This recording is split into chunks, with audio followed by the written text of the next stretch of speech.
இப்படி ஒரு தடவை மீன் குழம்பு வச்சிங்கன்னா 2 கரண்டி சாப்பாடு எக்ஸ்ட்ராவாகவே போகும். வெல்கம் பேக் டு 7 நாள் 7 குழம்பு சீரீஸ். இன்றைக்கி நம்ம பண்ண போகிறது மீன் குழம்பு. ஃபர்ஸ்ட் இந்த மீன் குழம்புக்கு உண்டான மசாலா பண்ணிடலாம். தேங்காய் எண்ணெயில் சோம்பு தாளிச்சிட்டு வெங்காயம், இஞ்சி பூண்டு பேஸ்ட்டு, தக்காளி போட்டு நல்லா வதக்கிடுங்க. இதில் கொத்தமல்லி பொடி, சில்லி பவுடர், மஞ்சள் பொடி அதையும் போட்டு சாட்டே பண்ணிக்கோங்க. துருவின தேங்காய் போட்டு 4-5 நிமிஷம் நல்லா வறுத்து எடுத்துருங்க.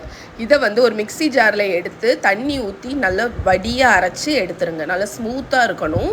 இப்போ குழம்பு பண்ணிடலாம். தேங்காய் எண்ணெயை ஹீட் பண்ணி கடுகு, கருவேப்பிலை தாளிச்சிட்டு பொடிசாக கட் பண்ண வெங்காயம் போட்டு வதக்கிக்கோங்க. இதில் நம்ம அரைச்ச தேங்காய் பேஸ்ட்டை போட்டு ஒரு 4-5 நிமிஷம் இதை நல்லா வதக்கி விட போகிறோம்.